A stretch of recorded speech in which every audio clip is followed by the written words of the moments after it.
প্রায় মাঝে মধ্যে রাতের বেলা ভূতের স্বপ্ন দেখি, আর স্বপ্নটা দেখার পর না পুরো কেঁপে উঠি। যখন বাপের বাড়িতে গিয়ে মার কাছে থাকতাম তখনও কিন্তু এই জিনিসটা হতো। মা তাই সবসময় বলতো যে ঘুমাতে যাওয়ার আগে আর ঘুম থেকে উঠে সবার আগে ঠাকুরের নাম করবি। আজকে আবার ঘুম থেকে উঠতে অনেকটা লেট হয়ে গেছে। ঘুম থেকে উঠে দেখছি 9টা বেজে গেছে। বেশ কিছুদিন ধরে রাতের বেলায় একটু লেট করেই ফিরছে, তাই ঘুমাতে ঘুমাতে কিন্তু অনেকটাই রাত হয়ে যায়। যতই ভাবে সকালে উঠবো সেদিন যেন আরো বেশি দেরি হয়ে যায়। রাতে যে চিয়া সিড ভিজিয়ে রেখেছিলাম সেটা এখন ওকে দেবো, আর ও দেখো দরজার সামনে চলেও গেছে। সকালে কিছু খেতেই পারেনি, শুধু জলটা দিলাম আর এখানে কাঁচা ছোলা বাদাম ভিজিয়ে রেখেছিলাম সেটা খেতে বলেছি, কোনো মতে একটা মুখে দিয়ে কিন্তু বেরিয়ে পড়লো। এরপর রান্নাঘরে এসে দেখছি জল চলে এসছে, তাই বোতলগুলো কিন্তু সব ভরে নিলাম। বিছানাটা ঠিক করে গোছানো হয়নি, ও বেরোবে বলে কোনো মতে ঘরটা একটু ঝাড় দিয়ে নিয়েছিলাম। এবার গিয়ে বিছানাটা গুছিয়ে নেবো, তারপরে ফ্রেশ হয়ে কিছু খেয়ে নিতে হবে। একার জন্য সকালে যে কিছু করব ইচ্ছাও করে। বাড়িতে কিন্তু প্রতিদিনই সকাল বিকাল চা খাওয়া হতো, তবে এখানে এসে কিন্তু সেই জিনিসটা আর নেই। ও সকালে তেমন কিছু খেতে চায় না, যদি ও খেত তাহলে ওর সূত্রে হয়তো আমারও খাওয়া হতো। এখন তো কাঁচা ছোলার বাদাম খেয়ে নিলাম, এরপরে বেলার দিকে কিছু একটা খেয়ে নেবো। কালকে থেকে মাথায় চিরুনিই দেওয়া হয়নি, মাঝে মধ্যে এত কাজের চাপ থাকে যে নিজেকে একটু আয়নায় দেখার সময় পাই না। আবার মাঝে মধ্যে দেখি কি কোনো কাজই খুঁজে পাচ্ছি না। মুখে দেখছি একটা দানা বেরিয়েছে, আর সেটা যতক্ষণ না খুঁজে বের করছি ততক্ষণ কিন্তু আমার শান্তি নেই। এই দানার পিন্ডি যে এমন ভাবে চটকাই যে মুখে দাগ হয়ে যায়, তারপরেও যেন শান্তি। আজকে আবার দেখছি বাইরে রোদ উঠেছে, তাই ভাবছি বিছানার চাদর আর বালিশের কভারগুলো সব ধুয়ে দেবো। সাদা বিছানার চাদরটা না আমার পাততে ইচ্ছা করে না, কারণ ঘরটা দেখতে ভালো লাগলেও খুব তাড়াতাড়ি কিন্তু নোংরা হয়ে যায়। এখন তো আর চাদর কেনা হচ্ছে না, তাই এটা দিয়ে কাজ চালাতে হবে। একটা সংসারের টুকিটাকি জিনিস কিন্তু কম লাগে না, আর একবারেও সেটা কিন্তু কেনা সম্ভব না। দুদিন ধরে দেখছি কিছু জামা কাপড় জমেছে, সেগুলো আজকে ধুয়ে দেবো। ঘর সকালে একবার ঝাড় দেওয়া হয়েছে, আবার এখন ঝাড় দেবো, কারণ খুব বালি বালি লাগছে। আসলে ও যখন পুরো রেডি হয়ে যায় জুতোটা পরে না সারা ঘরে একবার পাইচারি করে, আর জুতো যত ধুলো বালি সব কিন্তু ঘরের মেঝেতেই থেকে যায়। ওকে বারণ করা সত্ত্বেও কিন্তু এই জিনিসটা কখনোই শোনে না। জামা কাপড়গুলো কিছুক্ষণের জন্য ভিজিয়ে রাখবো, তাহলে কাচার সময় খুব একটা কষ্ট হয় না। জামা কাপড় সব ভিজিয়ে রেখে রান্নাঘরে চলে এসেছি। কিছু বাসনপত্র ছিল সেগুলো মেজে নিলাম। বাসন তো তেমন একটা না, একা খেলে আর কতই বা বাসন হয়। আগে জানো তো আমি একদমই একা থাকতে পারতাম না, আর এখন সারাদিনই আমার একা থাকতে হয়। এখন এটা একটা অভ্যাস হয়ে গেছে, এই জন্যই বলে মানুষ হচ্ছে অভ্যাসের দাস। তাই মাকে মাঝে মধ্যেই ফোন করে বলি যে মা, আগে আমি একা থাকতে কতই না ভয় পেতাম, এখন দেখো এত বড় বাড়িতে আমি পুরো একাই থাকি। সারাদিনই চেষ্টা করি যে নিজেকে কাজের মধ্যে ব্যস্ত রাখতে, কারণ ফোন ঘাটতে আর কতক্ষণই বা ভালো লাগে বলো। জামা কাপড়গুলো কেচে সব ছাদে নিয়ে চলে এসেছি, আর বিছানার চাদরটা মেলতে গেলে প্রতিবার যেই ঘটনা ঘটে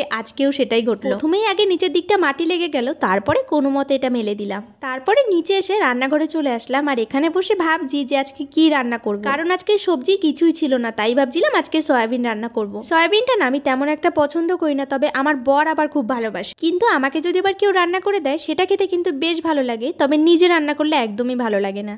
আমি যেদিন ঘরে একা খাই সেদিনকে কিন্তু একটা তরকারির বেশি আর কিছুই করি না, কিন্তু ও যেদিনকে বাড়ি খায় সেদিনকে আমার 3-4 রকমের রান্না করতেই। রান্না শেষ করার আগেই কিন্তু আমি গ্যাসটা মোছা শুরু করে দিই, যাতে রান্না শেষ করার পর আর এত মোছামুছি ঝামেলা না থাকে। ঘরের রান্না তো হয়ে গেছে, এরপর রান্নার ভিডিওর জন্য গ্যাসটা ধরে কিন্তু আমি ঘরে নিয়ে চলে আসলাম। আমাদের রান্নাঘরে যে জানলাটা আছে, জানলাটার ওই পাশে আবার একটা পাঁচিল তোলা, তাই রান্নাঘরে আলো আসার কোনো প্রশ্নই ওঠে না। যখন রান্নার ভিডিও করি তখন গ্যাসটা ধরে ঘরে নিয়ে চলে আসি। সবকিছু মোটামুটি সেরে আমি স্নান করে নিলাম। বর্ষাকালটা না আমার খুবই বিরক্তি লাগে, যখন তখন এরকম মেঘ করে বৃষ্টি চলে আসে। আগের দিন জামা কাপড়গুলো ছাদ থেকে নিতেই পারিনি, কারণ হঠাৎ করে এমন বৃষ্টি এসেছে জামা কাপড়গুলো সব ভিজে গেছে। ঘরের মধ্যে জানলা দেওয়া থাকলে না বাইরে বৃষ্টি হলে বোঝাই যায়, তাই আজকে মেঘ করার সঙ্গে সঙ্গে জামা কাপড় নিতে কিন্তু ছাদে চলে আসলাম। খাওয়া দাওয়া এখনো করিনি, ভাবছিলাম যদি খেতে বসে বৃষ্টি নামে তাহলে আরেক ঝামেলা। এতদিন ধরে রান্না করছি এখনো ভাত কিন্তু ঠিকঠাক নামাতে পারি না, মানে কখনো বেশি ভাত হয়ে যায় আবার কখনো কম। আজকে বেশিই রান্না হয়ে গেছে, তাও ভাবছি যেহেতু সয়াবিন রান্না করেছি ও এসে হয়তো ভাত খেতে পারে। খাওয়া দাওয়া করে একটু বসেছিলাম, তারই মধ্যে আবার ফোন করে নিচে ডেকেছে যে গেটটা খুলে দেওয়ার জন্য। আবার আসার সময় দেখছি ডিম এনেছে, কারণ ডিম শেষ হয়ে গেছিল, আর ডিম থাকলে আমার আর তেমন কিছু লাগেই না। আজকে আবার হঠাৎ করে বলছে চলো বিকালের দিকে একটু ঘুরে আসি বাজার থেকে। আসলে আগের দিন যখন রাতের বেলা নিয়ে গেছিল সেদিনকে খুব ঘ্যান ঘ্যান করছিলাম যে দিনের বেলা কেন নিয়ে বেরোনি। একটু আলো থাকতে বেরোলে আশেপাশে একটু ঘোরাও হয়ে যায় আর বাজারঘাটও করা হয়ে যায়। দুজনে রেডি হয়ে গেছি, আমরা যাব কাছে একটা সবজি মার্কেট আছে ওখানে। ওই মার্কেটে শুধু সবজি বসে, তবে আশেপাশে অনেক দোকানপাট আছে যেখানে আমাদের দরকারি জিনিসপত্রগুলো পেয়ে যাবো। একটু আগে বেশ ঝমঝমিয়ে বৃষ্টি নেমেছিল, আর ও তখন বলছে যে আজকে আর যেতে হবে না, কিন্তু আমি ওকে বলেছি যখন বলেছো নিয়ে যাবে তাহলে নিয়ে যেতেই হবে। আর আমরা যখন বেরিয়েছি তখন বৃষ্টিটা এমনিতেও কমে গেছিল। একঘেয়েমি ঘরে থাকতে না ভালো লাগে না, যখনই শুনি একটু বাইরে বেরোবো তখনই যেন মনটা বেশ খুশি হয়ে যায়। আর এই ফুলগুলো দেখো কত সুন্দর ফুটে আছে, এগুলো দিয়ে না ছোটবেলায় আগে কত সুন্দর কানের দুল, মাথার টিকলি বানাতাম। রাস্তায় বেরিয়ে দেখছি এক একটা জায়গায় বড় বড় পুকুর হয়ে বসে আছে। আর এখানে দেখি কি গরুগুলোকে না এরকম ভাবে রাস্তায় ছেড়ে দেয়, একটা দুটো না অনেক গরুই কিন্তু এরকম রাস্তায় ছাড়া থাকে। কি জানি এরা গরুগুলোকে রাস্তায় ছেড়ে দেয় কেন? রাস্তায় তো আর কোনো ঘাস থাকে না যে ওরা ঘাস খেয়ে বেড়াবে।